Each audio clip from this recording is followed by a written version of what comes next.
Om Swastiastu. Assalamualaikum warahmatullahi wabarakatuh. Shalom, namo buddhaya, salam kebajikan, dan salam harmoni. Perkenalkan, nama saya Putu Regina Putri Semara dengan nomor NIM 2512011136 dari Prodi Pendidikan Bahasa dan Sastra Indonesia dengan kelas 1E semester 1. Jadi, di sini saya akan membahas topik tentang media sosial dan penggunaan bahasa Indonesia. Seperti yang kita tahu, media sosial adalah tempat semua orang merasa jadi penyair, komedian, sekaligus juru kampanye bahasa gaul. Di situ juga, ini membuktikan bahwa bahasa Indonesia hidup dan berkembang seiring berjalannya zaman. Di sisi lain, perkembangan itu kadang seperti tanaman liar, tumbuh di mana-mana tanpa arah yang jelas. Kita sering menghadapi dua hal sekaligus, yaitu kebebasan berekspresi dan krisis identitas. Bahasa sebagai cermin identitas bukan cuma alat komunikasi, tapi juga cerminan pola pikir dan budaya. Di media sosial saat ini, bahasa Indonesia sering kehilangan cirinya karena terlalu banyak serapan bahasa asing dan gaya menulis instan. Contohnya, bestie, aku tuh literally gak bisa deh kalau gak match vibes gitu. Kalimat ini memang lucu dan ekspresif, tapi contohnya, kata tersebut separuhnya berasal dari bahasa Inggris dan separuhnya lagi dari bahasa Indonesia. Contoh lain merupakan bahasa sebagai alat ekspresi penggunaan media sosial, terutama dalam generasi muda saat ini seperti saya. Menggunakan bahasa sebagai sarana berekspresi bukan sekedar menyampaikan pesan, bahasa jadi bagian dari branding diri.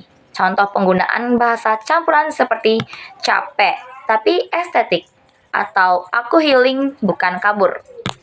Ungkapan ini memperlihatkan bahwa bahasa di media sosial bukan hanya soal makna literal, tapi juga citra diri yang ingin ditampilkan.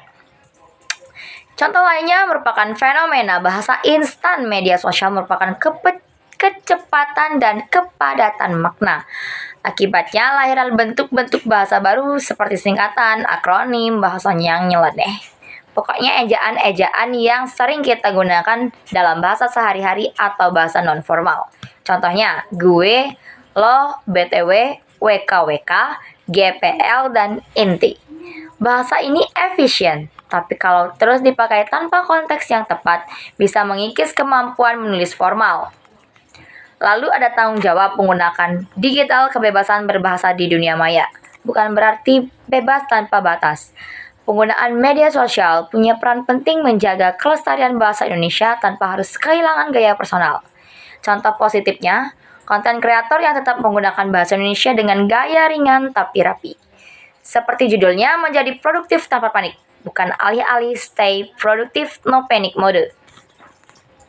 Solusi dan harapan bahasa Indonesia tidak perlu dipagari terlalu ketat, tapi juga jangan dibiarkan lepas terkendali. Kuncinya ada di keseimbangan fleksibel, tapi tetap menjaga kaidah kebahasaan Indonesia. Pemerintah, sekolah, dan para pengguna media sosial bisa berperan lewat kampanye kreatif, seperti menggunakan tagar, bahasa keren tanpa campuran, atau lomba konten dengan bahasa baku yang menarik.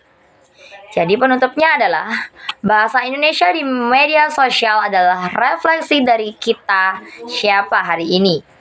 Modern, cepat, tapi kadang lupa asal.